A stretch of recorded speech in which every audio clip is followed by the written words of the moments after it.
이 밤의 영화 뉴스와 리뷰를 전해드립니다. 안녕하세요. 우리들의 진짜 영화 이야기, 영화로 온 밤, 나이트 시네마입니다. 2024년 5월 25일 라이브 방송을 유튜브와 치즈직에서 진행하고 있습니다. 캐스트로 들으시는 분들 중에서 바쁘신 분들은 1.2배속이나 1.25배속으로 청취하실 것을 권장드리고요. 유튜브로 시청하시는 분들은 백그라운드 재생으로 음성만 들으셔도 무방합니다. 추천과 구독은 큰 힘이 되니까요. 잘 부탁드리겠습니다. 광고입니다. 먼저 키치클럽입니다. 양재천의 감성휴식터 키치클럽에서 나이트 시네마 구독자분들에게 서비스 디저트를 제공합니다. 낮에는 커피와 디저트가, 밤에는 와인과 안주들이 기다리고 있습니다. 커피나 와인을 잘 모르시겠다고요? 걱정 마세요. 키치클럽의 상주 중인 전문가가 입맛에 맞는 커피와 와인을 추천해 줄 겁니다. 네이버에서 키치클럽을 검색해보세요. 그 다음에 요거프레소 장안지구점입니다. 의왕역 인근에 위치한 요거프레소 장안지구점에서 나이트 시네마 구독자분들에게 음료 무료 사이즈업과 10% 할인 혜택을 제공합니다. 이번 주말 음료와 함께 매장에 비치되어 있는 각종 도서를 읽으며 여유로운 시간을 보내보시는 건 어떨까요? 요거트 음료와 요거트 아이스크림의 맛은 끝내줍니다. 네이버에서 요거프레소 장안지구점을 검색해보세요. 나이트 시네마는 팟캐스트 어디 영종 시네타운 3구 삼덕유황공사와 함께 합니다. 네. 그리고 댓글 읽는 시간을 좀 가져보도록 할게요. 댓글 읽기를 한동안 안 했더니 댓글이 좀 쌓여가지고 다 읽는 거는 불가능하고 지난 방송 이후에 있었던 댓글들만 한번 읽어보도록 하겠습니다. 먼저 팟빵 댓글이고요. 파랑1님께서 남겨주셨습니다. 쇼생크 탈출 재개봉하길래 봤는데 왜 명작이라고 불리는지 알겠더라고요. 특히 모건 프리먼은 너무 멋있었습니다. 챌린저스는 속도감을 나타내는 그 연출, 오고 가는 공 속에 담긴 감정들이 이렇게 남겨주셨는데 두 작품 다 굉장히 좋은 작품이죠. 쇼생크 탈출은 저도 이번 기회에 극장에서 보지 못했지만 웨이브를 통해서 집에서 감상을 했음에도 불구하고 야, 이 명작이 왜 명작인지 알겠다 싶은 생각이 들 정도로 너무 재밌게 봤고, 챌린저스는 지금 북미 기준으로 아마 VOD 서비스가 시작이 된 걸로 알고 있고요. 국내에도 IPTV, 지니TV나 이런 데에는 유료 구매 형식으로 올라온 걸로 알고 있어요. 네이버 시리즈 온이라든가 개별 구매 OTT에는 언제 올라올지 모르겠는데 조만간 집에서도 볼 수 있게 되지 않을까 싶은데, 이게 챌린저스가 너무 좋은 작품임에도 불구하고 상영 관수 확보가 많이 안 되는 바람에 많은 분들이 접할 수 없었던 그런 안타까움이 좀 있는 그런 작품이었는데, 안방 극장에 공개가 되고 좀 더 많은 분들이 보셨으면 좋겠습니다. 자, 그 다음은 또 파랑1님께서 남겨주셨습니다. 혹성 탈출 에피소드에 남겨주셨는데요. 시저 이후로 300년이 지났는데 전기가 아직까지 공급이 되나? 그동안 식량은 대체 어떻게 해결한 건지. 프록시머스는 확실한 목표 비전이 있었고 노바는 지나칠 정도로 치밀한 데 비해 노아는 그냥 주변에 이리저리 끌려다닐 뿐이니 주인공의 매력이 상당히 떨어집니다. 그래픽과 액션이 좋아서 그럭저럭 재밌게 보긴 했는데요. 결국은 프롤로그에 불과한 이야기라 아쉬움이 더 큰 작품이었습니다. 라고 남겨주셨는데, 일정 부분은 좀 공감을 합니다. 그리고 전기 문제 같은 거는 저도 듣고 보니까 그렇네 싶은데, 이건 그냥 영화적 허용으로 넘어가셔야 되지 않을까요?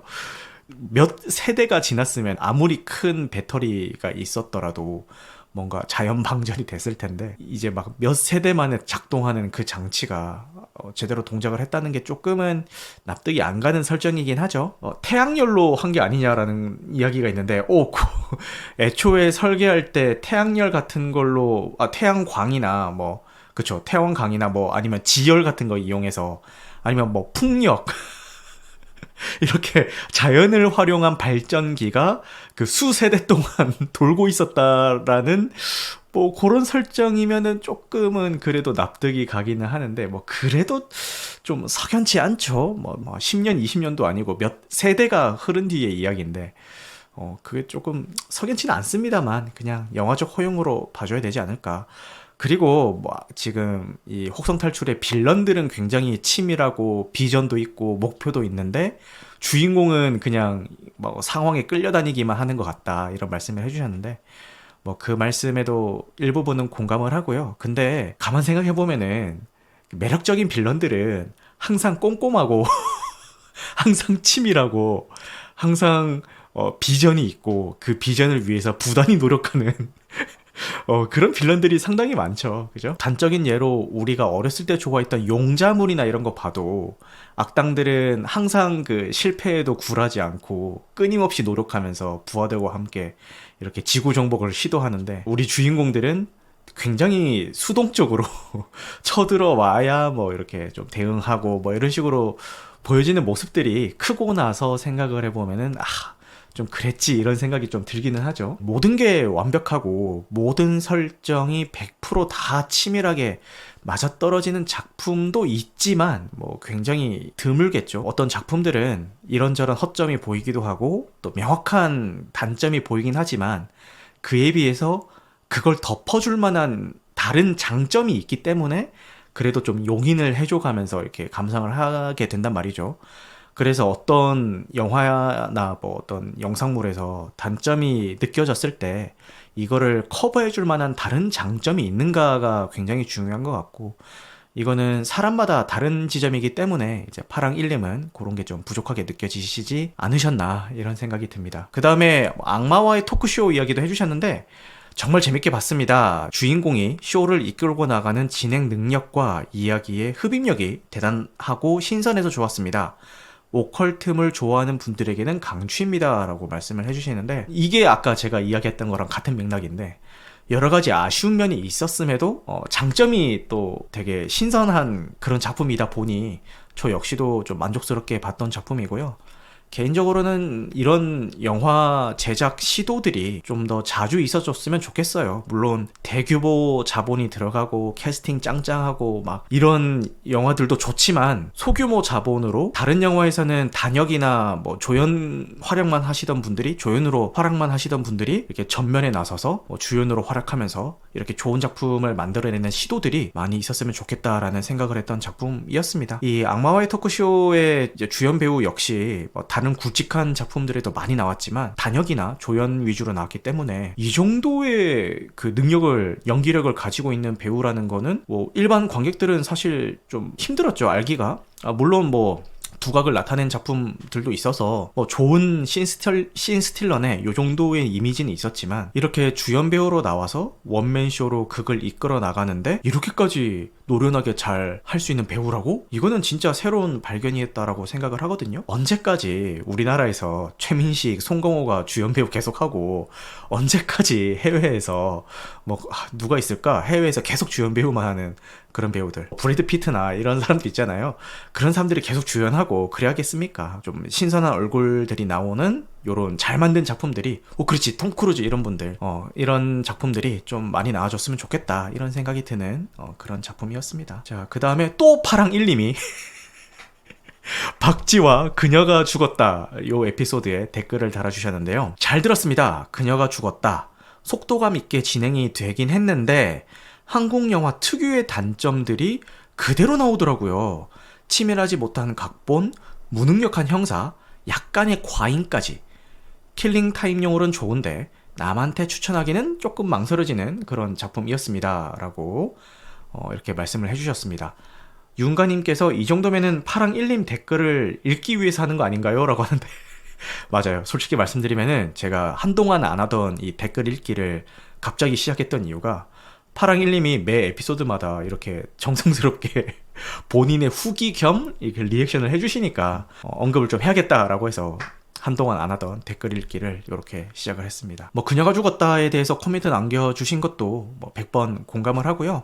뭐 저런 설정들 다 좀 아쉽긴 했습니다. 그래도 영화의 완성도나 이런 걸 다 떠나가지고 지난 시간에 언급했던 뭐 시민 덕키나 이런 것처럼 특정 영화가 막 1000만 넘기고 이런 것보다는 겨우 좀 손익분기점을 좀 어느 정도만 탁 넘겨주는 고수준의 작품들이 좀 많이 나와주는 게 좀 한국 영화 발전에 좀 도움이 되지 않을까 이런 생각이 들고 이 그녀가 죽었다 가 지금 흥행 추세가 어떤지는 제가 뭐 잘 모르겠지만 그래도 이 작품이 오랜만에 그런 손익분기점을 적당히 넘겨주는 그 정도의 흥행을 해주는 그런 작품이 되기를 바라봅니다.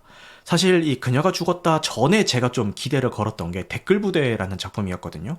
아, 요 정도면은 손익분기점 적당히 좀 넘겨주면서 이렇게 극장에서 내려갈 수 있지 않을까? 이런 기대가 좀 있었는데 사실 댓글부대는 실패를 했고요. 그녀가 죽었다라도 좀 잘 되셨으면 좋겠다 이런 생각이 듭니다. 그리고 닉네임을 제가 여러분들 오해가 없으셨으면 좋겠는 게 닉네임 그대로 읽겠습니다. 닉네임 그대로 읽겠습니다. 오해가 없으셨으면 좋겠습니다. 팟빵에서 닉네임 존나 씨발님께서 닉네임 저는 그냥 닉네임을 읽은 겁니다. 닉네임 존나 씨발님께서 선선한 밤 산책하면서 듣는데 차분한 목소리가 딱입니다. 잘 들었습니다. 라고 이렇게 남겨주셨는데 닉네임은 비속어인데 남겨주신 내용은 너무 스윗해가지고 약간 인지 부조화가 오죠. 니거는 불일치라고. 쿠소부키님 반갑습니다. 오셨네요. 노리신 듯이라고 하는데, 절대 노린 거 아니고요. 진짜로 닉네임이 이렇습니다. 진짜 팟빵에서 제 채널 들어가서 보시면은, 보실 수가 있습니다. 진짜입니다. 일단, 산책하면서 들어주시는 거 너무 감사하고, 계속 제가 말씀드리는데, 제 컨텐츠의 지향점이 그거죠. 그냥 각 잡고 앉아가지고, 뭐, TV나 드라마 보듯이 이렇게 보는 컨텐츠가 아니라, 그냥 설거지할 때 그냥 틀어놓고 집안 빨래 개면서 그냥 틀어놓고 아니면 출퇴근길에 그냥 뭐 이렇게 귀에 꽂고 들으면서 출퇴근한다든가 아니면 운전할 때 그냥 틀어놓고 이렇게 산책하면서 틀어놓고 운동하면서 틀어놓고 그런 컨텐츠를 제가 지향하고 있기 때문에 이렇게 선선한 밤에 산책하면서 잘 들었다 이런 말씀 남겨주신 거에 대해서 좀 너무 감사하게 생각을 하고요. 지금 상당히 오해가 많이 쌓인 것 같은데 방송에서 대놓고 욕하려고 댓글 읽기를 하신 거 아닙니까? 라고 말씀을 하시는데 절대 아닙니다. 네, 그렇습니다. 절대 아니고요. 사실 이 존나 씨발님께서 이렇게 댓글을 남기고 저한테 따로 연락이 오셨어요. 댓글을 남긴 게 제 컨텐츠 초반부였대요. 목소리 잔잔하게 이렇게 밤 산책할 때 듣기 너무 좋네 이러면서 쭉 들으면서 산책을 했는데 제 방송이 중반을 넘어서면서 후반으로 가면 갈수록 좀 목소리가 점점 빨라지더라. 그래서 어느 순간은 누구한테 쫓기고 있나? 이런 생각이 들 정도로 목소리가 좀 처음에는 차분하게 시작을 했다가 뒤로 갈수록 너무 빨라지는 것 같다. 이렇게 피드백을 주셨어요. 또 감사하게도 이렇게 좋은 얘기는 누구나 볼 수 있는 공개적인 공간에 남겨주시고 이런 좀 쓴소리는 개인적으로 또 해주셨더라고요. 그래서 너무 감사합니다. 그 부분에 대해서는 저도 평소에 느끼고 있는 부분이고 제가 이거를 대학생 때부터 고쳐야지 계속 하고 있는 부분이에요. 말하다 보면 빨라지는 게. 근데 아직까지도 안 고쳐지고 있는데 이거는 진짜 제가 노력을 좀 해야 되는 부분입니다. 근데 여러분들이 좀 도와주세요. 말이 빨라지는 게 제가 의도해서 빨라지는 게 아니고 하다 보면은 무아지경에 주화인마에 들어가지고 막 말이 빨라지는 거거든요. 그럴 때 여러분들이 지금 윤가님께서 채팅 쳐주신 것처럼 워워 이렇게 해주시면은 너무 감사할 것 같습니다. 그래서 오늘은 제가 특별히 더 신경을 써서 지난 방송 때도 이 얘기 똑같이 했는데 어쨌든 제가 특별히 신경을 써서 말 속도 조절을 좀 해보겠습니다. 뭔가에 쫓기는 것 같았어요 라고 피드백을 주시는데 사실 맞는 말씀입니다. 시간에 쫓겼던 게 맞고요. 무편집본 기준, 라이브 기준 제 컨텐츠의 적당한 시간은 2시간이라고 생각을 해요. 2시간이 좀 넘겠다 싶은 순간 남은 분량들을 이 2시간 안에 다 소화해내야겠다라는 그 부담감 때문에 이렇게 말이 좀 빨라진 면이 있었던 것 같고 그래서 좀 생각을 했던 게 지금 제가 영화든 드라마든 한 번 방송할 때 2편씩 다루고 있었잖아요. 근데 지금까지는 한 편만 본 주도 있었는데 그런 경우에는 좀 무리해서라도 한 편 더 봐가지고 막 2편 채우고 막 이랬거든요. 근데 이제는 그런 2편 이상을 해야 된다라는 부담감을 좀 내려놓고 만약에 한 편만 봤으면은 그냥 한 편만 하고 아니면 뭐 2편, 3편 봤으면은 그냥 2편, 3편 하고 이렇게 방송을 위해서 억지로 감상 횟수를 채운다기보다는 정말 내가 본 그대로 방송을 해야겠다. 그래야 불필요하게 시간에 쫓기는 일이 없을 것 같다라는 생각이 들었고요. 그리고 저도 이게 전업으로 하는 게 아니다 보니까 3년 동안 한 번도 그런 적 없었습니다. 네, 없었습니다만 어떤 날은 일주일에 한 편도 못 보는 날이 생길 수도 있겠죠. 미래에 생길 수도 있는데 그럴 때는 그냥 뭐 이렇게 영화 뉴스나 개봉작 소개만 하고 그냥 방송 꺼도 된다. 그러니까 지금까지는 그러면 안 된다라는 그런 강박이 있었는데 그래도 된다라고 좀 마음을 편하게 먹고 그렇게 진행을 해보겠습니다. 컨텐츠를 좀 오랫동안 지속하는 데는 그 방법이 더 좋지 않을까? 이런 생각이 들었습니다. 같은 맥락의 댓글이라서 동시에 읽어드리겠습니다. 팟빵에서 제 채널이 대중문화 카테고리 실시간 탑10에 들었었거든요. 그래서 크리스님과 오시네필님께서 실시간 10위 축하한다라고 이제 댓글을 달아주셨습니다. 이 크리스님 같은 경우는 아까 제가 맨날 방송 초반에 언급하는 그 삼덕유황공사에서 좀 양질의 이야기를 많이 해주시는 그 MC 분이시고요. 그리고 오시네필님은 제가 이야기 안 해도 뭐 팟빵에서 영화 컨텐츠 들어보신 분들은 다 아실 것 같은데 왜냐면 팟빵에서 거의 2,000명이 넘는 구독자를 가지고 있는 굉장히 그 큰 채널의 운영자시기 때문에 어쨌든 이분도 뭐 축하합니다 라고 남겨주셨습니다. 그렇게 댓글 읽기는 여기까지 마치고요. 근황 토크를 좀 할까 했는데 오늘 준비한 근황 토크가 좀 몇 개가 있었어요. 저희 애랑 해리포터 같이 본 썰 좀 풀고 제가 6월 21일 날 금요일 날 양재천 쪽에 있는 키즈클럽에서 제 3주년 기념 모임을 한다고 말씀드렸잖아요. 그때 영화 관련 퀴즈나 레크레이션 같은 걸 할 건데 그때 준비한 것 중에 하나가 이동진 평론가나 박평식 평론가의 한 줄 평을 보고 그게 어떤 영화인지를 맞추는 그 퀴즈를 하려고 했어요. 그날 행사를 홍보도 할 겸 오늘 여기 오신 청취자분들이 이동진 평론가나 박평식 평론가의 그 한 줄 평을 가져와서 채팅창에 올려주시면은 그거를 다 같이 추리해서 좀 맞추는 시간을 가져볼까 생각을 했는데 지금 댓글 읽기만 했는데 벌써 30분이 지났기 때문에 오늘은 패스하고요. 다음에 할 거 없을 때 한번 해보도록 하겠습니다.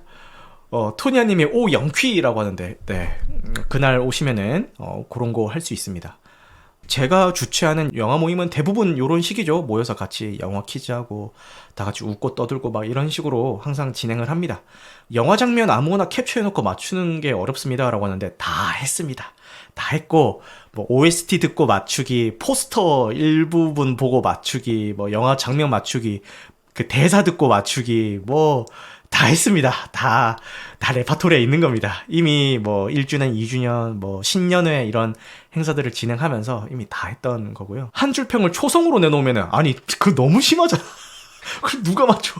한 줄 평만 봐도 맞추기가 진짜 빡세거든요. 영화 제목 초성 맞추기는 항상 그 시작할 때 하는 그 아이스 브레이킹용 그런 퀴즈긴 합니다.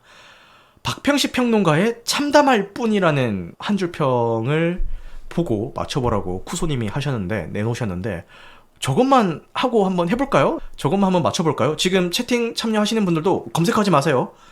저 검색 안 합니다. 저 이렇게 손 들고 있을게요. 검색하지 말고 나시님의 평 일부 듣고 영화 맞추기도 준비가 되어 있는데 와 그거를 또 맞추셨네. 그것도 이번 6월 21일 날 제가 그 왓챠피디아에 써놓은 한 줄 평까지는 아니고 왓챠피디아에 써놓은 그 평을 보고 이게 무슨 영화인지 맞추는 그 퀴즈도 준비가 되어 있습니다. 이제 박평식의 참담할 뿐이라는 저게 어떤 영화일까요? D1나 뭐 7광구 이런 쪽이 아닐까요? 그거 아니에요? 그 라스트 갓파더? 더 라스트 갓파더? 그거 아니에요? 구소님? 영화 제목이 두 글자라고요? 영화 제목이 두 글자인데 참담하다. 두 글자 중에 정의? 최근에 넷플릭스로 공개된 정의 아니에요? 2016년작? 독전! 근데 독전이 참담하다 소리 들을 정도로 그렇게 망작이었나? 그러니까 뭐 호불호는 갈릴 수 있는데 그 정도는 아니었던 것 같은데. 리얼! 리얼이 있었구나. 리얼 맞아요? 왠지 맞을 것 같아. 리얼이 와 신가님 대박이다. 신가님 이거 제가 미리 약속된 건 아닌데 제가 어쨌든 맞추셨으니까 제가 상품으로 스타벅스 아니 농담입니다. 농담이고 상품으로 제가 뭐 편의점 상품권이라도 보내드리겠습니다. 제가 왜 스타벅스라고 하고 웃었냐면은 그 커피숍 하시는 분들이 제일 싫어하는 게 커피숍 상품권 주는 걸 제일 싫어하거든요. 그래서 그냥 웃었습니다. 아, 농담입니다. 농담이고. 네이버 지도로 해서 신가님 댁 근처에 편의점 뭐 있는지 좀 보고 그 편의점에서 쓰실 수 있는 상품권을 제가 보내드리도록 하겠습니다. 아, 그리고 해리포터 썰은 뭐 별건 아니고요. 저희 애랑 최근에 해리포터를 같이 보기 시작했는데 쿠팡 플레이에 다 올라와 있고 심지어 한국어 더빙이 되어 있습니다. 해리포터가. 그래서 애랑 같이 보기에 너무 좋고요. 또 전체 관람 가잖아요. 저희 애랑 그냥 별 생각 없이 해리포터 1편을 같이 봤어요. 근데 그냥 본 건 아니고 보면서 제가 옆에서 도슨트를 해줬죠. 뭐 예를 들어서 기차역에서 그 3인방이 다 모였을 때 쟤들은 앞으로 든든한 친구가 돼가지고 서로 좀 든든한 사이가 될 거야 이렇게 얘기를 해주고, 또 해리포터가 막 괴롭힘 당하고 있을 때 저희 애가 아니 해리포터 이거 신데렐라 같은 이야기야? 라고 막 물어보는 거예요. 그래서 아 그렇긴 한데 좀만 더 보면은 제가 뭐 위대한 마법사가 될 거야 라고 하면서 약간 그 도슨트인데 약간 스포일러성으로 그러니까 아이의 흥미를 이끌어주기 위해서 옆에서 계속 이렇게 설명을 해줘가며 그렇게 감상을 했는데 애가 너무 재밌어 하더라고요. 해리포터를 보는데 개인적인 욕심에 좀 그런 건 있었어요. 언젠가 해리포터를 보여줘야겠다라는 생각은 있었는데 영화보다는 책을 먼저 접했으면 했거든요. 그래서 우리 애가 느꼈으면 하는 그 재미 중에 하나가 책을 읽으면서 본인 머릿속으로 상상을 했던 그 세계가 영상을 통해서 눈앞에 펼쳐졌을 때의 그 재미를 좀 느꼈으면 좋겠다라는 생각에 책을 먼저 봤으면 좋겠다라는 그런 제 개인적인 욕심이 있었는데 그냥 뭐 영화부터 시작을 했습니다. 어느 정도로 좋아했냐면은 처음에 그 모자 씌워가지고 기숙사 배정을 하잖아요. 그런데 해리포터한테 모자가 씌워졌을 때 애가 갑자기 잠깐만 영화를 중지해달래요. 그래서 중지를 시켰어요. 왜? 이러니까 너무 떨려서 못 보겠대요. 그래서 자기 심장이 얼마나 빨리 뛰고 있는지 한번 보래요. 그래서 가슴에 손을 딱 대봤더니 진짜 콩닥 콩닥 콩닥 콩닥 이렇게 뛰고 있는 거예요. 그래서 아니 해리포터가 기숙사 배정을 받는데 왜 네가 긴장을 해? 라고 물어보니까 이제 론이랑 헤르미온느랑 같은 기숙사가 안 될까봐 쟤들이 같은 기숙사가 돼가지고 좀 더 친하게 지냈으면 좋겠는데 그 다른 데로 갈까봐 그게 너무 긴장된다 이러면서 막 심장이 뛰는 거예요. 사실 클리셰잖아요. 그런 것들이 해리포터를 처음 보더라도 아이 뭐 저러다가 같은 기숙사 되겠지 이렇게 생각을 하는데 애들은 그런 클리셰에 대한 학습이 없으니까 많이 본 것도 아니고 그런 장면 하나하나가 다 긴장이 되는 모양이더라고요. 그래서 너무 재밌게 보고, 또 해리포터에 그런 기믹 있잖아요. 복도에 걸려있는 그 액자 안의 인물들이 그림들이 막 말도 걸고 움직이고 막 하잖아요. 그거를 되게 신기하게 보더라고요. 저 그림 움직여? 막 이러면서 되게 재밌게 보더라고요. 같이 보면서 저도 좀 신났고요. 그래서 해리포터 시리즈 앞으로 시간 될 때마다 같이 좀 정주행을 해야지라는 생각은 했는데, 제가 한 가지 조금 걱정되는 게 제가 해리포터 작품을 다 보진 않았거든요. 근데 제가 알기로 뒤에 가면은 내용이 좀 많이 어두워지는 걸로 알고 있어요. 1편은 그래도 좀 애들도 같이 볼 수 있을 정도로 적당히 밝고 약간 요런 느낌인데 이거를 어디까지 좀 같이 봐야 되지? 이런 고민이 좀 있긴 했습니다. 뉴비 흥미 잃지 말라고 훈수 두는 고인물이라고 하는데 딱 그 느낌이었던 것 같아요. 저희 애가 입문했으면 좋겠으니까 흥미롭게 끝까지 봤으면 하는 마음에서 옆에서 좀 혼수를 뒀죠. 소보루님도 책이 찐이에요. 맞습니다. 라고 하고 4편부터 어두워집니다. 라고 하는데 그럼 일단 3편까지는 같이 보고 4편부터는 고민해보도록 하겠습니다. 이렇게 근황 토크까지 맞춰봤고요. 그러면은 이제 본격적으로 영화 이야기를 들어가 보겠습니다. 오늘 다룰 게 더 에이트쇼인데, 더 에이트쇼랑 시계 태엽 오렌지는 진짜 그냥 짧게 언급하고 넘어가고요. 퓨리오사 이야기를 좀 길게 해보겠습니다. 그리고 다 스포일러를 포함할 거기 때문에 이건 역시 좀 제일 뒤쪽으로 좀 옮겨서 이야기를 할 거고요. 먼저 이번 주 개봉작 소개, OTT 공개작 소개, 영화 뉴스 이렇게 언급을 하고, 그 다음에 작품 소개, 작품 후기 이렇게 들어가 보도록 하겠습니다. 이번 주 개봉 영화입니다.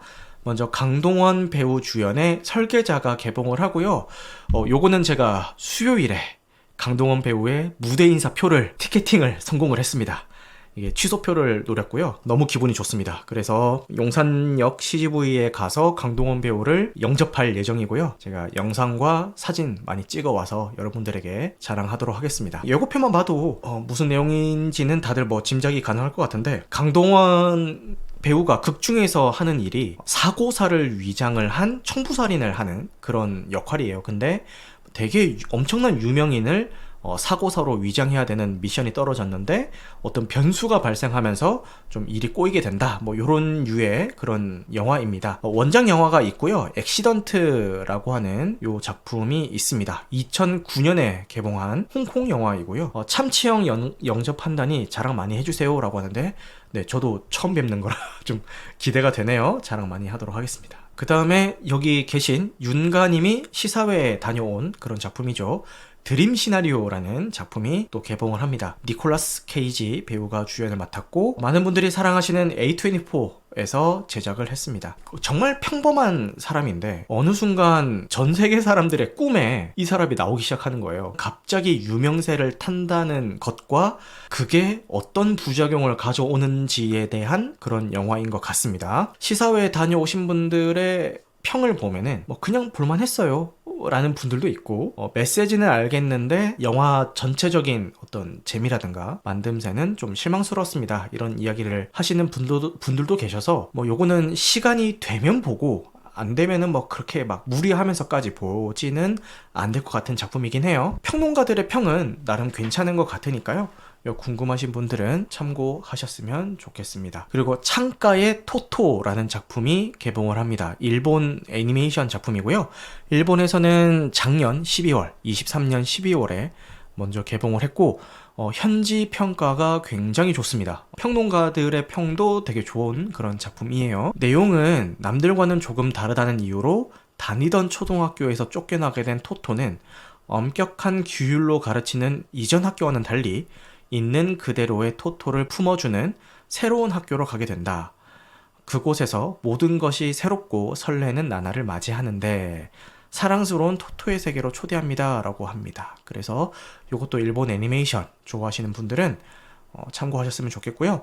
원작 소설이 있다고 하네요. 근데 원작 소설도 베스트셀러에 올랐을 만큼 굉장히 유명한 작품이라고 하니까 한번 관심 가져보셨으면 좋겠습니다. 그리고 요거는 좀 특이해가지고 극장에서까지는 잘 모르겠고 OTT로라도 나오면 한번 볼까 싶어지는 작품인데요. 제목이 좀 라노벨 같은 느낌이 있어요. 난 엄청 창의적인 휴머니스트 뱀파이어가 될 거야 라는 제목의 영화가 개봉을 합니다. 주인공이 뱀파이어인데 마음이 너무 약해가지고 사람을 죽이는 데 있어서 되게 힘들어해요. 그래서 고민을 하고 있던 차에 자살을 하고 싶어하는 소년을 만납니다. 주인공 뱀파이어는 소녀예요. 소녀인데 자살하고 싶어하는 어떤 소년을 만나게 되면서 벌어지는 이야기라고 합니다. 여러가지 설정도 독특하고 제목도 특이해서 요거 나중에 OTT로 나오면 좀 보고 싶다라는 생각이 들었고, 제가 지난주에도 언급했었던 박찬욱 감독의 박쥐랑 겹치는 부분이 있더라고요. 거기서는 현상현이 사람을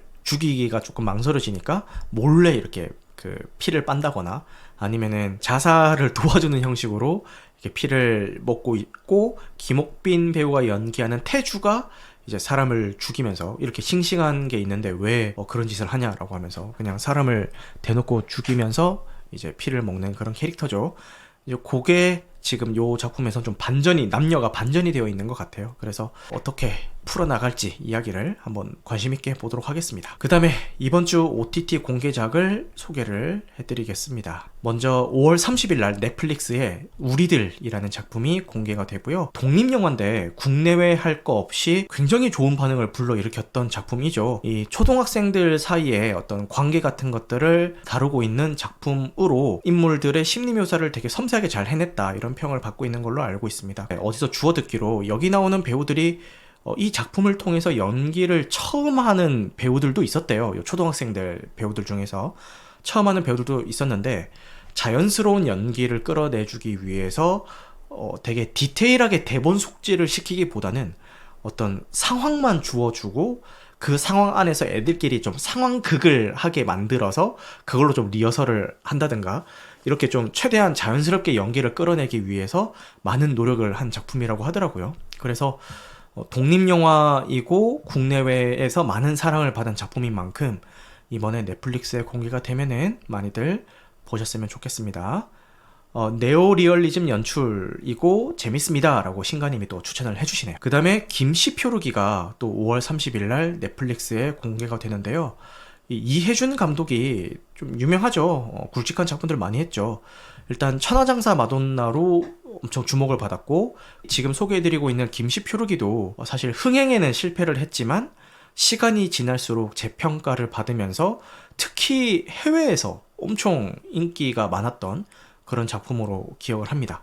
그 다음에 만들었던 나의 독재자나 백두산 같은 작품들은 솔직히 저는 좀 제 스타일은 아니었어요. 특히 백두산은 보면서 한숨만 나왔던 그런 작품이긴 한데, 어쨌든 요 김치표류기까지는 좋았던 그런 감독님으로 제가 기억을 합니다. 맞아, 짜파게티 먹방이 이 작품에서 엄청 유명했었죠. 사회 풍자성도 띠고 있고 개인의 상황 같은 것들도 어떤 면에서는 좀 진지하게 다루는 작품이기도 한데, 마치 지금 이 포스터나 마케팅은 코믹물처럼 약간 개그 영화처럼 좀 된 것도 있고, 캐스터 어웨이의 어떤 아류작 정도의 느낌을 풍기는 그런 이미지도 있어가지고 아마 좀 흥행이 힘들지 않았을까, 그런 평가도 있더라고요. 근데 막상 영화를 보면은 굉장히 좀 작품성 있게 잘 만들어진 작품이라서 보신 분들은 다 극찬을 하는데 이 보기까지가 좀 힘든 작품이 아닌가라는 생각이 듭니다. 개인적으로 이 정재영 배우의 최고작이라고 해도 부족함이 없지 않을까, 그런 생각이 드는 작품이라고 하고,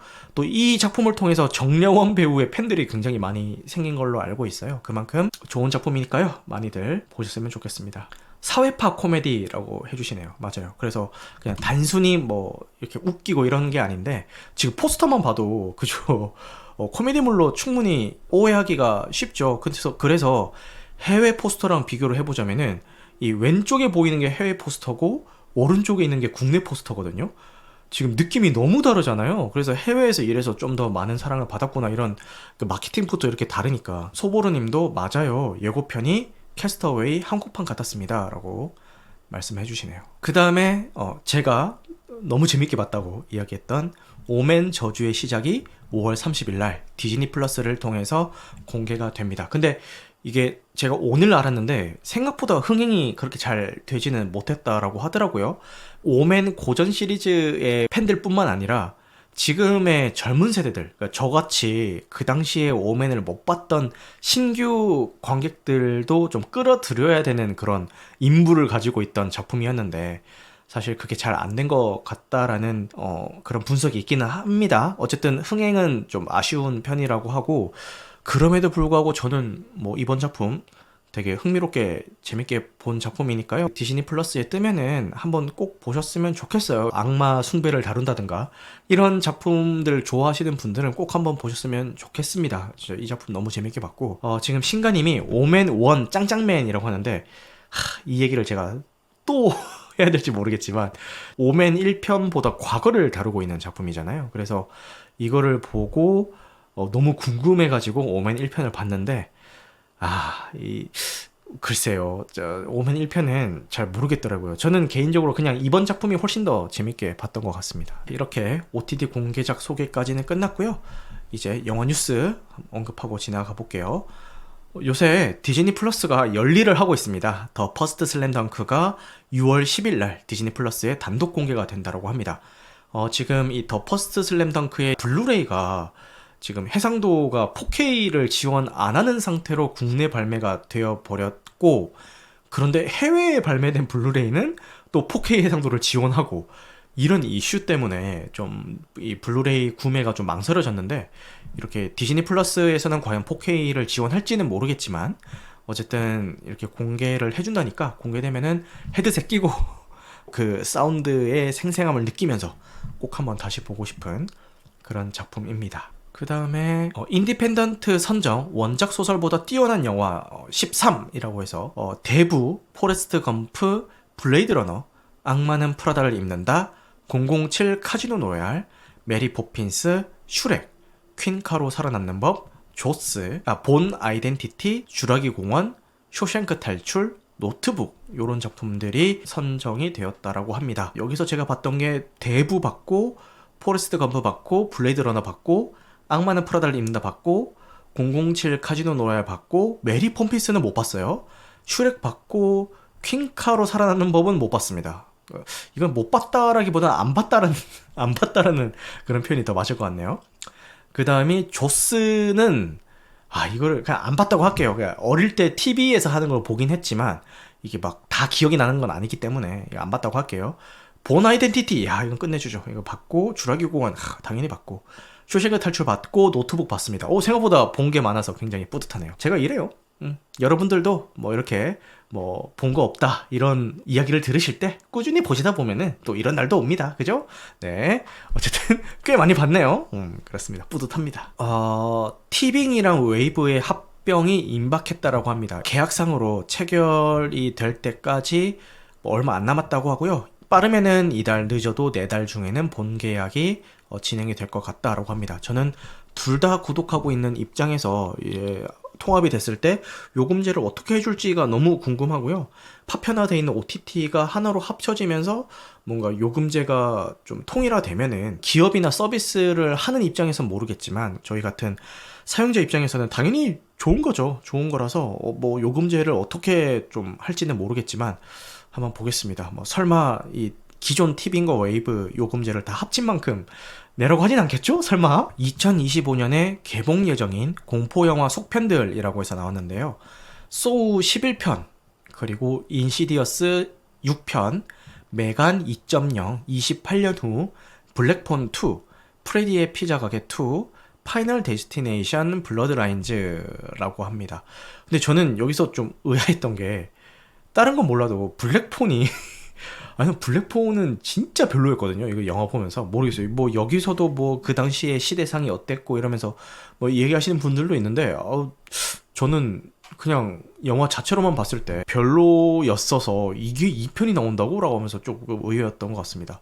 이 프레디의 피자 가게 같은 경우도 지금 넷플릭스에 공개가 됐는데 그렇게 막 좋은 평은 못 받고 있는 걸로 알고 있거든요. 근데 2편이 나오네요. 그렇게 영화 뉴스는 마치도록 하고요. 자, 이제 오래 기다리셨습니다. 더 에이트 쇼랑 이제 시거테 업 오렌지 그리고 퓨리오사 매드맥스 사가에 대한 후기를 말씀드리도록 하겠습니다. 근데 시게테 업 오렌지는 더 에이트 쇼 때문에 본 거라서 그냥 짧게 이야기하고 넘어가도록 할게요. 먼저 더 에이트 쇼는 넷플릭스 시리즈물로 공개가 됐죠. 총 8부작이고 한재린 감독이 비상선언 다음에 제작한 그런 작품입니다.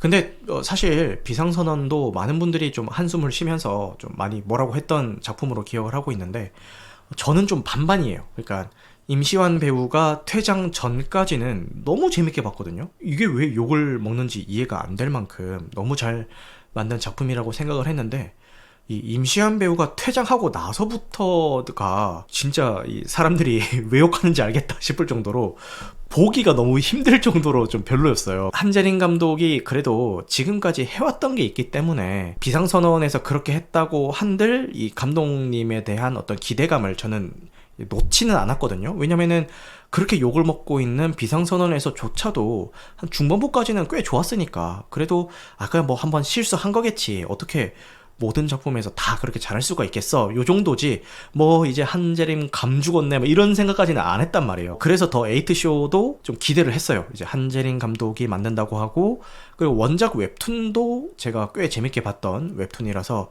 기대를 했는데 결론부터 말씀을 드리자면은 이건 역시도 비상선언처럼 중반까지는 볼만했는데 이게 총 8부작이니까 한 4화까지는 볼만했는데 5화부터는 이게 너무 좀 과한 거 아닌가라는 생각이 들어가지고 인물들이 하는 행동들이 너무 중간 단계 없이 확 튀어버린다라는 느낌을 받았다고 해야 될까요? 지금부터는 스포일러가 들어갑니다. 스포일러 다 이야기하겠습니다. 혹시나 더 에이트쇼 아직 보시는 중이거나 아직 못 봤는데 볼 계획이 있으신 분들은 잠시 후에 와주시면 될 것 같습니다. 예를 들어서 마지막에 고문을 하잖아요. 그러니까 잠을 안 재우면서 이렇게 눈 이렇게 뜨게 해가지고 특정 영상을 계속 반복적으로 보여주는 그런 고문을 하게 되는데 그 고문이 너무 뜬금없이 하게 된다는 느낌이 드는 거예요. 그 반인륜적이고 되게 수위 높은 고문인데 이게 중간 단계 없이 갑자기 확 튄다고 해야 되나? 이거 좀 과하다라는 생각이 들었습니다. 그리고 그 전에 묘사되는 그 폭력의 수위들도 왜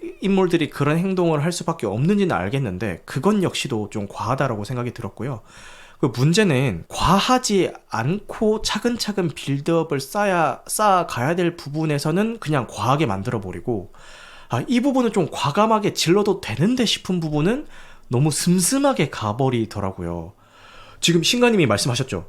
캐릭터 빌드업 다 해놓고 그거를 활용을 못했다라고 하는데, 그게 제가 이야기하는 맥락과도 비슷한 그 결이에요. 지금 다른 리뷰어들도 다 비슷한 얘기를 하던데, 예를 들어서 그 아래층에 있는 인물들이 쿠데타에 성공을 했어요. 제가 만약에 이 아래층의 인물이었고 쿠데타에 성공을 했으면은 다시는 기존의 위층에 있었던 사람들이 반항을 못할 정도로 조져놓을 것 같거든요.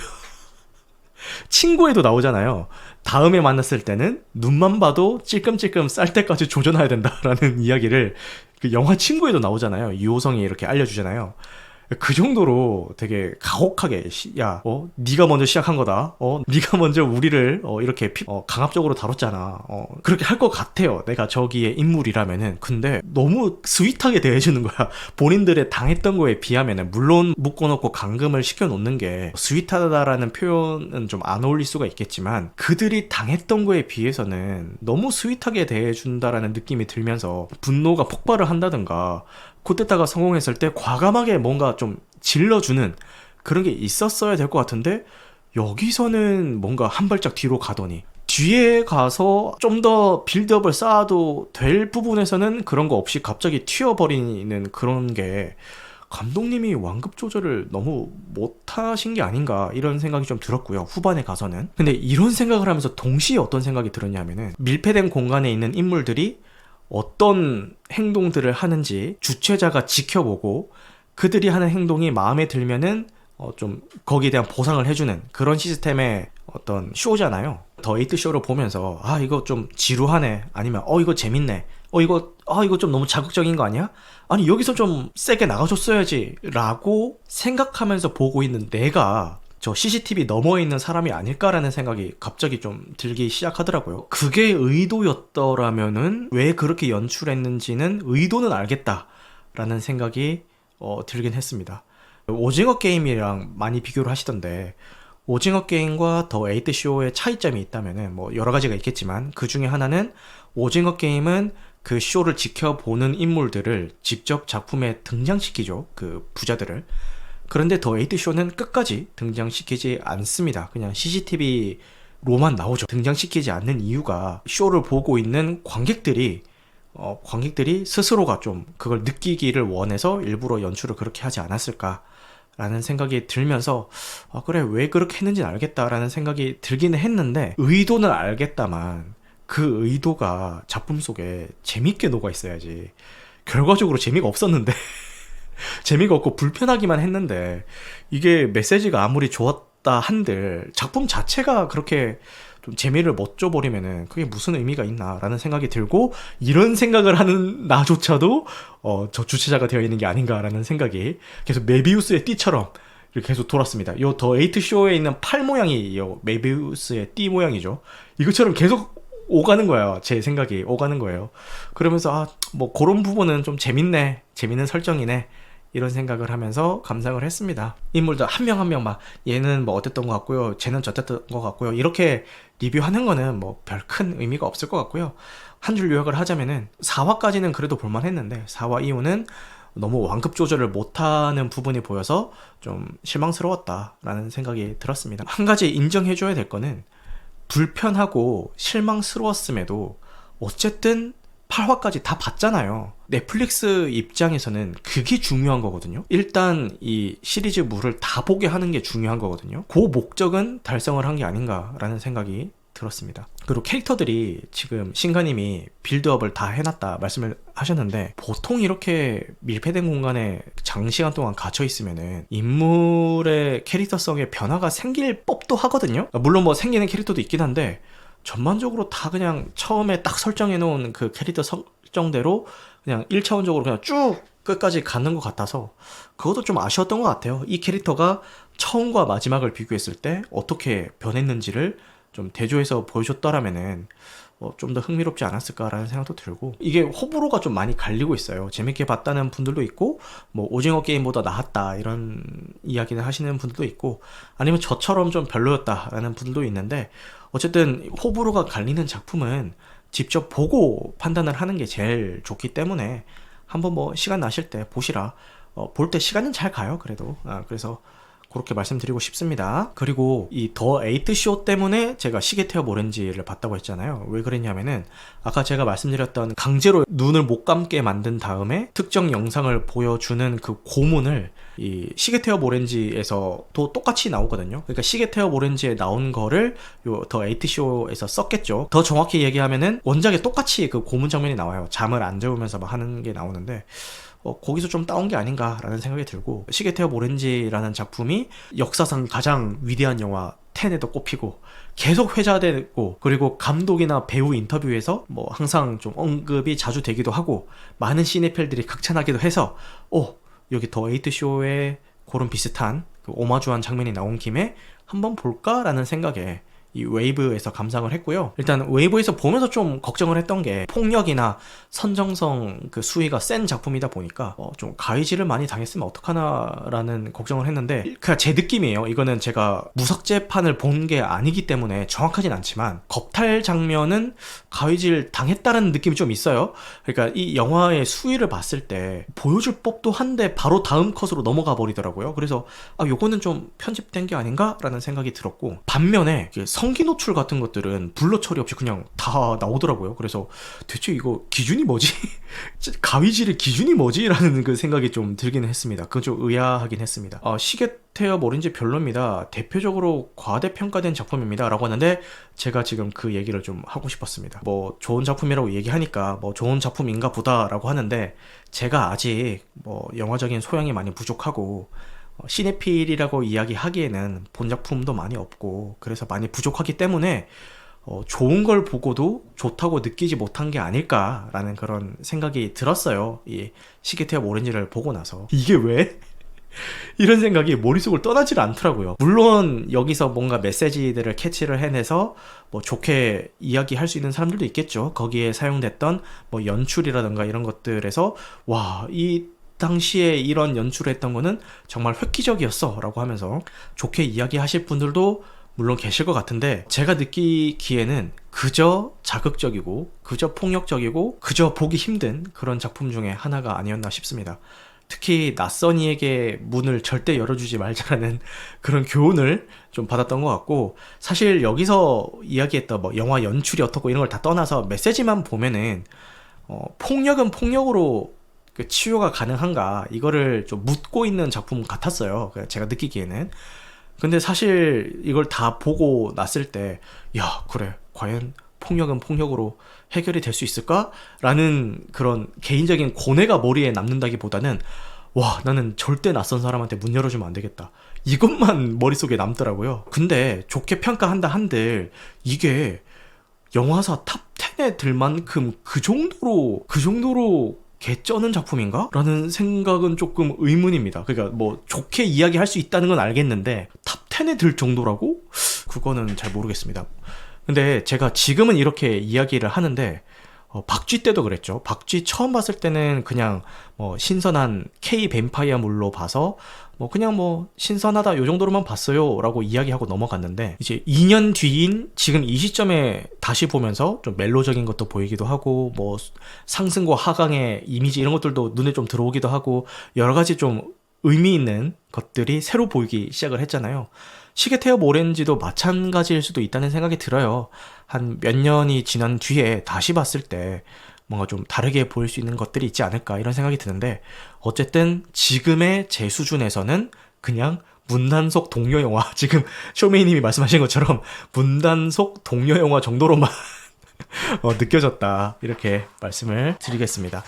그리고 근데 그거는 좀 있었어요. 거기 나오는 이미지들 있잖아요. 예를 들어서 처음에 딱 시작할 때 주인공이 그냥 약간 비열한 표정으로 씩 웃고 있고, 그 모자 쓴 상태로 얼굴을 클로즈업하고 있다가 카메라가 뒤로 쑥 빠지면서 막 되게 마네킹들이 막 뒤엉켜 있고, 이런 그 배경을 쭉 보여주면서 뒤로 빠지잖아요. 그거는 좀 강렬하더라고요. 그 이미지가 그 장면은 좀 강렬했던 것 같아요. 두 작품에 대한 이야기는 마무리하도록 하겠습니다. 자, 그 다음에 퓨리오사 이야기를 좀 해볼 건데요. 요건 역시도 스포일러를 포함하고 있으니까요. 만약에 보실 분들은 그냥 스킵하셔도 될 것 같습니다. 나중에 보시고 나서 들어주셔도 될 것 같습니다. 2015년 국내에 개봉해서 많은 사랑을 받았던 매드맥스 분노의 도로에서 엄청난 인기 캐릭터였죠. 이 퓨리오사의 이야기를 다룬 퓨리오사 매드맥스 사가를 보고 왔습니다. 분노의 도로가 진짜 명작이라는 생각이 드는 게요. 보통 이런 퓨리오사 같은 존재감 넘치는 캐릭터가 나오면은 왜 한쪽 팔이 없는지, 왜 머리는 빡빡 밀고 있는지, 과거에 어떤 일들이 있었는지 이런 것들을 대사로 하든 아니면 과거 회상 장면을 보여주든 어떻게든 좀 보여주기 마련이거든요. 그런데 이 분노의 도로에서는 이 퓨리오사라는 캐릭터에 대한 설명이 없어요. 전사가 없어요. 그냥 이런 애가 있음 하고 끝이에요. 설명을 안 하고 그냥 이 퓨리오사라는 인물이 어떤 행동을 하는지만 계속 보여준단 말이에요. 그런데 그것만으로도 이 퓨리오사라는 캐릭터의 매력을 이 분노의 도로에서 충분히 어필을 해준단 말이죠. 그래서 정말 대단한 연출과 어떤 캐릭터 묘사가 아닌가라는 생각이 들었습니다. 그런데 이렇게 과거 설명이 없었던 캐릭터의 스피노프 작품이 9년 만에 나온다고 하니까 기대를 하셨던 분들도 상당히 많으신 것 같은데, 개인적으로는 기대랑 걱정이 동시에 들었어요. 그래서 지금부터 제가 어떤 걱정이 좀 있었고 그 걱정이 실제로는 어땠는지, 어떻게 현실이 되었는지 그거에 대해서 좀 설명을 해드리겠습니다. 제일 큰 걱정은 캐스팅이었어요. 캐스팅. 왜냐면은 분노의 도로에서 샤를리스 테론이 연기한 이 퓨리오사라는 캐릭터는 피지컬부터 해서 카리스마까지 모든 게 완벽한 여전사였거든요. 그런데 이 캐스팅이 됐다고 하는 안냐 테일러 조이 배우 같은 경우는 그 이미지가, 저한테 이 안냐가 가지고 있는 이미지가 여전사보다는 가녀린 소녀의 이미지가 조금 더 강한 그런 배우였어요. 그래서 좀 걱정이 됐던 것 같아요. 이 결이 안 맞는 캐스팅이 과연 어느 정도로 성공적으로 구현이 될 것인가, 이런 우려를 가지고 봤는데 막상 이 작품을 보고 나니까 한 80% 정도는 그냥 내가 괜한 걱정을 했구나, 이런 생각이 들었습니다. 일단 거친 액션 장면에서 이 안냐가 밀린다라는 느낌이 전혀 없었고요. 오히려 그 작은 체구로 여기저기 날렵하게 이동해 다니면서 근접전을 벌이거나 저격으로 싸우는 게 오히려 되게 멋있게 느껴지더라고요. 그리고 참고로 제가 여기서 작은 체구라고 얘기했는데 안냐 키가 173입니다. 절대 작은 체구가 아닌데 이게 너무 말라가지고 이게 작아 보이는 그런 느낌이 좀 있어요. 키에 비해서. 사실 이 안냐 테일러 조이가 가지고 있는 이 이미지가 걱정이 되었던 거지, 사실 이 배우가 가지고 있는 개인 역량이라든가 연기력 같은 게 걱정이 됐던 건 아니거든요. 많은 작품에서 훌륭한 그 연기를 선보여준 배우기 때문에, 워낙 잘하는 배우잖아요. 그래서 연기력 면에서는 충분히 잘 해줬다라고 생각을 합니다.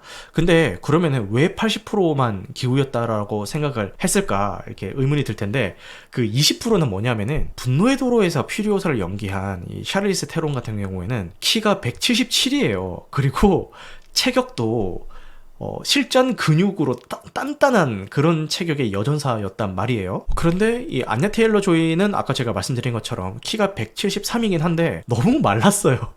그래서 지금 이 포스터에서만 봐도 말랐다는 이미지가 딱 느껴지죠. 그죠? 그래서 영화에서는 더 좀 그렇게 느껴지는 것 같아요. 그래서 키가 큰데도 불구하고 상대적으로 좀 왜소해 보이는 그런 느낌이 있어요. 그 스크린 상에서는. 근데 이게 상대적으로 티가 나는 구간이 좀 적긴 하거든요. 왜냐면은 액션 장면 같은 데서 퓨리오사가 서 있는 풀샷을 잡아주는 경우가 잘 없어요. 대부분은 액션을 해야 되기 때문에 엎드려 있거나 쭈그리고 있거나 굴러다니거나 뭔가 행동을 하고 있거나 아니면은 상반신 클로즈업을 잡아준다거나 약간 이렇게 전신을 오로지 다 볼 수 있는 샷이 몇 컷이 없어요.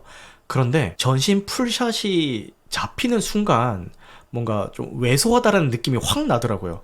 특히 마지막에 이 빌런인 디멘투스를 묶어놓고 이제 대화하는 장면이 있는데, 거기서는 안냐가 이렇게 작았나 싶은 생각이 들 정도로 기존의 퓨리오사라는 캐릭터가 가지고 있는 그 여전사 이미지가 풀샷 잡힐 때만큼은 조금 확 깨는 그런 느낌이 있어서 100% 만족했다라고는 뭐 얘기는 할 수가 없을 것 같습니다. 다시 말씀드리지만 안냐 테일러 조이의 연기력이 부족했다 이런 얘기가 아니라 피지컬을 제가 말씀을 드리는 거예요. 두 번째 걱정은 이거는 퓨리오사라는 이 작품만의 문제는 아니고 어떤 작품에서 인기를 끌었던 캐릭터의 과거를 다루는 이 스핀오프 작품들의 공통적인 문제점인데 과거를 다루고 있기 때문에 이 엔딩이 어떻게 끝날지 다 알고 본다라는 그런 약점이 있어요. 영화상에서 아무리 지지고 볶고 역경과 고난이 오더라도 결국 관객들은 이 이야기가 어떻게 만들어질지 다 알고 있다라는 그런 페널티가 있거든요.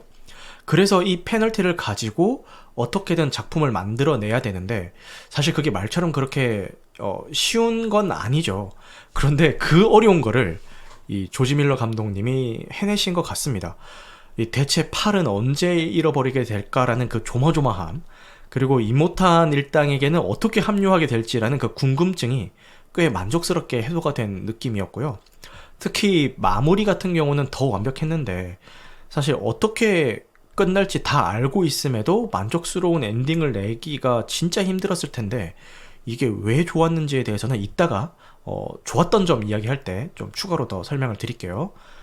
쿠소님이 안냐는 어릴 때 아역도 참 좋았습니다 라고 이야기를 해주시고, 윤가님도 다시 보니까 캐스팅이 좀 잘 된 것 같습니다 이렇게 말씀을 해주시네요. 자, 그럼에도 불구하고 약간 좀 지루하게 느껴지는 구간도 존재는 했는데 이렇게 흥미로운 이야기가 왜 지루하게 느껴질까를 생각을 해보니까 이 분노의 도로 같은 경우는 며칠 사이에 일어난 일들을 이 영화상에 담은 거거든요.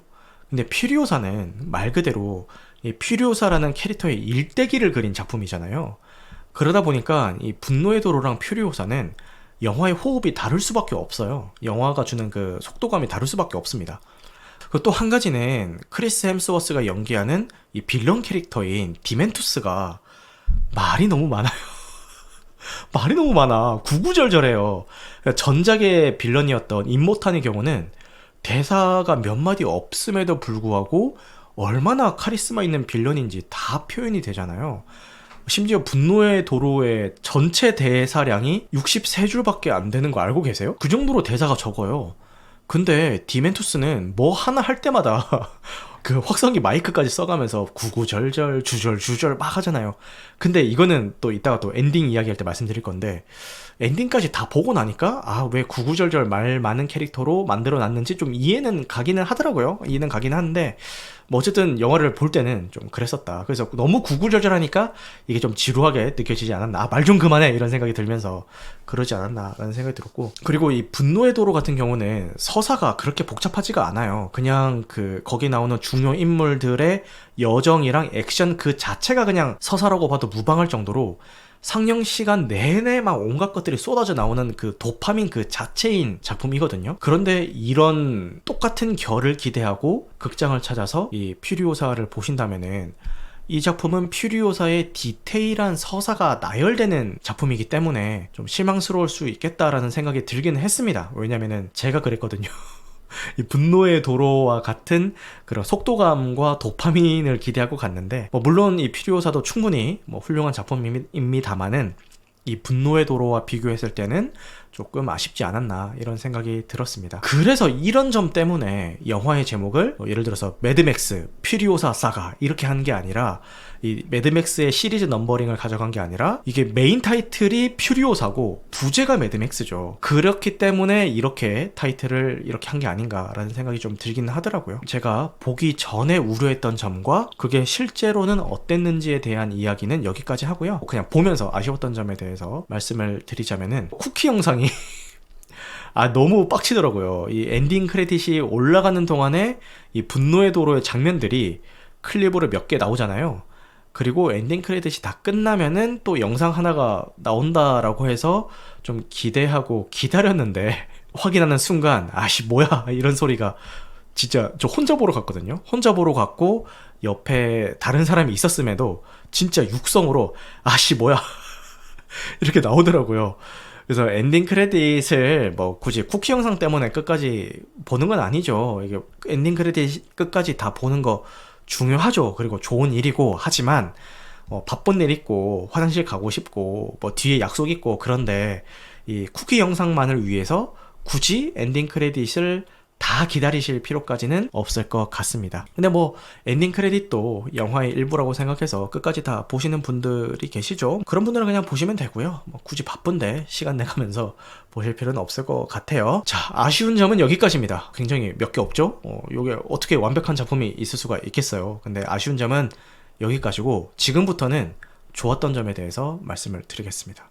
우선 사운드 너무 좋았습니다. 분노의 도로에서도 사운드 하나는 끝내줬죠. 이 상영관을 가득 메우는 그 엔진음, 총성, 폭발음, 야 진짜 최고입니다. 분노의 도로에 이어서 이번 퓨리오사에서도 최고입니다. 사운드 하나만으로 이 돌비관 표값은 다 했다라는 생각이 들 정도로 너무너무 만족했습니다. BGM으로 약간 빠른 심장 박동 소리 같은 그 비트가 낮은 소리로 쿵쿵쿵쿵쿵쿵쿵쿵 계속 깔리거든요. 근데 야 이게 의외로 효과가 쏠쏠해요. 진짜 제 심장 박동 소리 같이 느껴지면서 이 영화에 긴장감을 주는데 그 한 몫을 톡톡히 한 것 같습니다. 그리고 액션 장면 역시 기대 그 이상이죠. 뭐 말해 뭐합니까? 다른 액션 장면들도 다 좋았는데 특히 그 전투 트럭 방어 장면이 나옵니다. 근데 그거는 액션 장면이 좋았다라는 걸 넘어서가지고 이거 어떻게 찍었지? 야 이거 대체 어떻게 찍은 거야? 라는 생각이 들 정도로 어마어마하더라고요. 사실 분노의 도로에서도 이거 어떻게 찍었지? 싶은 장면들이 많이 나오잖아요. 그런 액션 장면들이. 근데 분노의 도로에서도 대단했는데 이번 퓨리오사에서의 이 전투트럭 방어 씬 같은 경우는 이 공중에서 공격하는 패턴이 추가가 돼요. 그리고 이 전투 트럭이 길잖아요, 가로로. 그래서 이런 긴 전투 트럭의 특징을 살려서 마치 횡스크롤 액션 게임을 보는 듯한 그런 연출을 하는 장면들도 나오고요. 전투 장면, 그리고 사운드, 이것만으로도 극장에서 봐야 하는 이유는 차고 넘치는 것 같습니다. 너무 인상 깊었고, 저 한 번 더 볼까도 고민을 했거든요. 왜냐면 이 액션 장면이 너무 인상 깊어가지고 뭐 결국 시간이 없어서 못 보긴 했습니다만 그 정도로 되게 좋았던 것 같아요. 그리고 그 퓨리오사의 엄마인 이 메리조 바사라는 그런 역할이 나오는데 이 역할을 연기한 찰리 프레이저라는 이 배우가 굉장히 인상이 깊었습니다. 사실 초반에 나오고 좀 금방 퇴장을 하는 그런 캐릭터라서 초반 액션 장면을 책임져주는 그런 인물인데 짧은 등장이었지만 진짜 강렬했고요. 앞으로 좀 자주 봤으면 좋겠다라는 생각이 들 정도로 마스크나 피지컬도 되게 인상적이고 거기서 보여준 액션 장면들도 되게 좀 인상적이었던 것 같습니다. 쿠소님이 돌비로 한 번 더 보고 싶습니다 라고 하는데 강추, 진짜 강추. 이게 사운드가 반 이상은 먹고 들어가는 작품이기 때문에 돌비로 보셨으면 좋겠고 뭐 아이맥스도 좋기는 한데 아이맥스 화면비를 지원을 안 하기 때문에 이제 아이맥스관에서 상영이 되더라도 아래 위가 좀 빌 거예요. 그래서 굳이 특별관에서 보실 거면은 돌비관이 좀 더 낫지 않을까 이런 생각이 드는 것 같습니다. 그리고 좋았던 점 마지막은 엔딩이에요. 엔딩. 아까 제가 빌런인 디멘투스가 너무 구구절절해서 별로라고 말씀드렸잖아요. 그런데 마지막에 이 빌런에게 복수하는 방식이 마음에 들더라고요. 다른 작품들처럼 뭐 총으로 쏴 죽이거나 능지처참하거나 뭐 이런 방식이었으면은 그냥 그저 그런 복수극으로 끝났을 것 같아요. 근데 역시 우리의 조지 밀러 감독님은 영화를 그렇게 마무리하지 않습니다. 이 퓨리오사에게 어머니가 남긴 소중한 씨앗이 있죠. 그 씨앗을 디멘투스에게 심어가지고 양분 삼아서 자라게 하는 것으로 이 복수 서사가 마무리가 됩니다. 근데 저는 처음에 그 장면을 봤을 때 그 씨앗이 하필이면은 그 낭심에 심어져 있길래 아니 몸만 좋지 말 많고 철없는 이 금쪽이 남자들에게 남성성을 함부로 휘두르고 다니지 말라라는 뜻으로 낭심에다가 저 씨앗을 찜어서 자라게 했나? 처음에 그냥 직관적으로 딱 봤을 때 그 생각을 했어요. 근데 시간이 좀 지나니까 다르게 보이는 면들도 있더라고요. 사실 이 디멘투스라는 인물은 세상에 대한 분노랑 복수심으로 가득 찬 인물인데 그거를 폭력성으로 표출하는 캐릭터죠. 그냥 나 화났고 나 복수하고 싶은데 마땅한 대상이 없으니까 그거를 폭력으로 승화시켜서 이 세상에게 그리고 타인에게 그걸 다 이제 표출하고 있는 그런 인물입니다. 그냥 다 죽어봐라 이런 인물이죠. 본인이 곧 분노이자 복수가 되어버린 거죠. 근데 퓨리오사도 마찬가지입니다. 분노와 복수심을 어릴 때 있었던 사건들 때문에 분노와 복수심을 가진 캐릭터라는 그거는 동일하지만 그녀는 디멘투스와는 다르게 분노와 복수심을 폭력이 아니라 미래에 대한 희망으로 표출할 수 있는 그 씨앗을 심는 것으로 그렇게 보여준 게 아닌가라는 생각이 들어요. 이 디멘투스는 그 자체가 분노이자 복수심인데 그 분노이자 복수심에 오히려 희망의 씨앗을 심음으로 해서 그 분노와 복수심을 양분으로 이 미래를 좀 더 기약해 나간다. 뭐 요런 거를 형상화한 게 아닌가라는 생각이 들었습니다. 근데 뭐 어느 쪽으로 해석을 해도 말은 되죠. 남성성 함부로 휘두르고 다니지 마라는 그런 조롱의 의미로도 될 수가 있겠고 아니면 뭐 좀 나가서 이야기하자면은 그런 뭐 분노와 복수심을 양분으로 뭐 이렇게 폭력으로 표출하지 말고 미래에 대한 희망으로 좀 배출을 해보자 뭐 이렇게 해석을 할 수도 있을 것 같습니다. 그래서 좀 말이 좀 길었는데 지금까지 했던 말을 요약을 하자면은 일부 다소 지루하게 느껴지는 구간이 존재하고 피지컬적인 면에서 캐스팅이 2%좀 아쉽긴 했지만 상영 시간 내내 압도하는 사운드 그리고 경이로운 액션 장면 그리고 정해져 있는 결말인데도 훌륭하게 마무리했다라는 면에서 전작의 광기와 캐릭터 서사라는 이 두 마리의 토끼를 모두 잡은 작품으로 보여줬습니다. 이거는 무조건 극장에서 보시기를 추천드리고요. 일반관도 충분하고요. 특별관은 아까 계속 말씀드린 것처럼 돌비관을 추천하도록 하겠습니다. 그리고 이 작품이 비교적 부족하게 느껴지신 분들은 분노의 도로를 기준점으로 봐서 좀 부족하게 느껴지신 게 아닌가라는 생각이 들고 저 역시도 그래요. 그래서 저도 사실 보고 나온 직후에는 생각보다는 좀 그렇게 좋은 작품이 아닌 것 같은데? 라는 생각이 들었는데 순간 정신이 번쩍 든 게 이게 객관적으로 이 작품만 봤을 때 별로인가 아니면은 분노의 도로와 비교했을 때 별로인가를 좀 구분해서 생각해야겠다는 생각이 들었어요. 그래서 제가 보고 나왔을 때 별로였다고 생각이 들었던 거는 분노의 도로를 제가 기억을 하고 그걸 기대를 했기 때문에 좀 별로라는 생각이 들었던 거지 막상 시간이 좀 지나면서 다시 이 영화가 과연 어땠는지를 사운드부터 액션 장면 그리고 기승전결까지 곰곰이 생각을 해보면은 절대 못 만들고 뭐 어디서 꿀리진 않아 이런 작품인데 하필 그 비교 대상이 분노의 도로니까 이제 문제가 된 게 아닌가 그런 생각이 좀 드는 그런 작품이었던 것 같아요. 이게 흥행이 좀 잘 돼가지고 다음 시리즈들도 좀 잘 나와줬으면 좋겠다 이런 생각이 들었습니다. 네, 이렇게 오늘 제가 준비한 내용은 여기까지입니다. 늦은 시간까지 함께 해주셔서 너무너무 감사하고요. 혹시 제가 오늘 말이 좀 빨랐나요? 제가 좀 일부러 신경을 쓴다고 썼는데 오늘은 좀 덜 했기를 바라면서 오늘 방송한 내용은 편집 과정을 거쳐서 유튜브와 각종 팟캐스트 플랫폼에 업로드될 예정입니다. 무편집본은 유튜브 멤버십 월 1990원 혹은 팟빵에서 건당 300원에 청취가 가능하십니다. 여러분들 영화 같은 밤 되시길 바라겠습니다. 감사합니다.